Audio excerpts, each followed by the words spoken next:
next question for you guys: are you surprised by the results of the election? EJ, I'll let you start. I'll let you get in on this. No, I'm not surprised. I don't. I've always, first of all, when I first thought about this election, I didn't really feel like the Democrats had a strong enough candidate to kind of go against um, Trump. Period.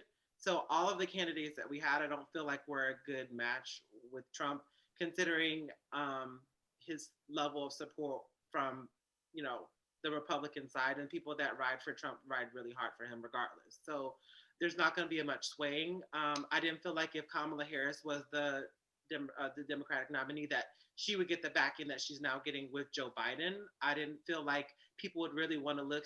People really would align with a Warren or um,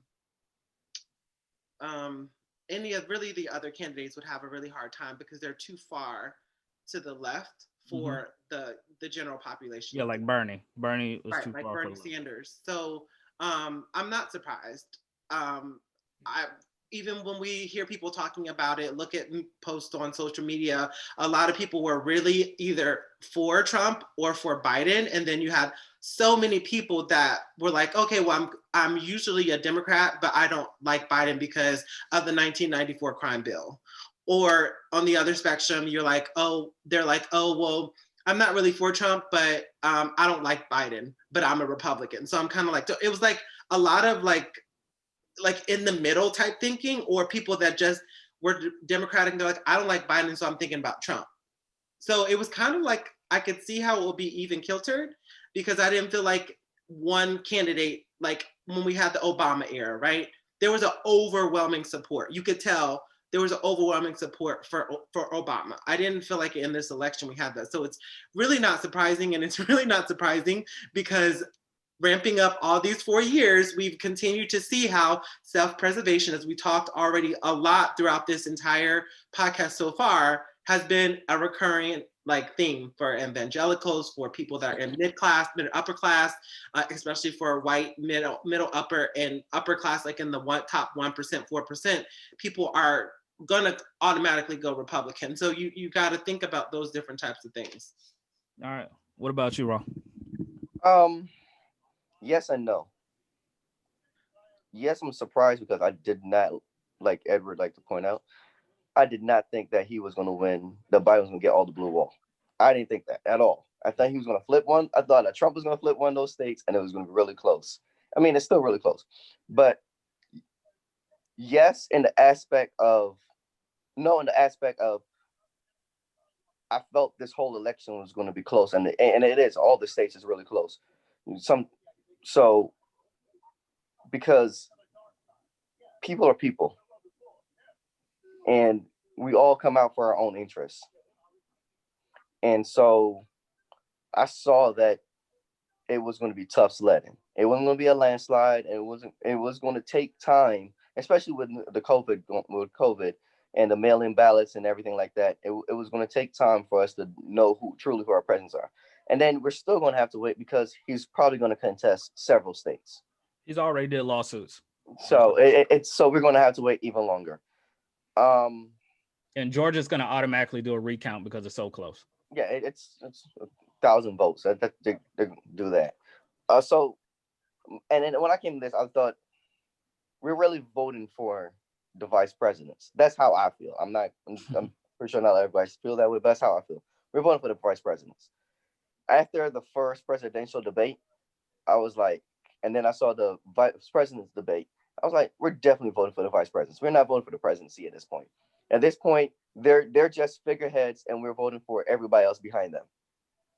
Because if you listen to both of them, you can see that they have really strong talking points and ideas that they want to push forward, and they want to get through the presidency. And then you just listen to the presidents, the both of them debate, and then you'd be like, what are they talking about? Right. So at that point, I felt like they Biden picked the right running mate to have somebody strong behind him and to Agreed. push forward when was needed to happen. So like if so God forbid something happens to him and he can't continue. If he does win and he can't continue, we'll be still okay with having Kamala as president because Right. of her strong Right. leadership. Right. I don't And then, necessarily agree that we're voting for vice presidents because And I feel like the issue when we look at debates for Biden, Biden's terrible at debating. Period. He was terrible in the first election that he was in when he had his debate when he was the vice president with Obama. So I never expected him to be able to be a great debater. So I think that he has really good solid ideas of policies and he's always talked about policies. Has he aligned himself with some terrible policies in the past? Yes, but looking at the policies that he did want or he is running with, I think that Kamala Harris only helps to enhance it. I think for him, the only thing that Kamala Harris does is number one, she helps to cater to Black people because she's done so much to support like social justice reform and policing or how laws are applied. And I think that she helps to kind of like what's the word focus him. But I don't think that I don't think the same thing applies on the other side, if that makes any sense. all right. So Shar, you were shaking your head. No. I thought he was gonna win easily for a combination of reasons. Everybody knows I was a huge Hillary Clinton fan when she ran against Biden. No, not you. You, Hillary? Yeah, and pretty much as far as no, he was just a huge, like he was Hillary's mascot. Yeah, I was a huge Hillary fan. Yeah.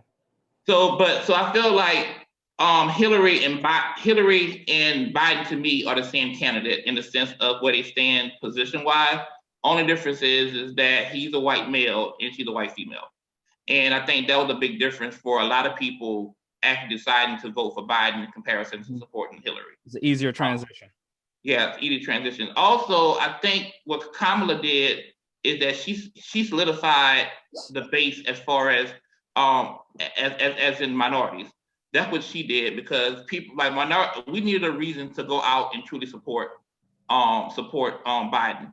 And Biden's support as Obama's VP, in addition to Kamala, I think kind of help solidify the African American vote as people going out and vote.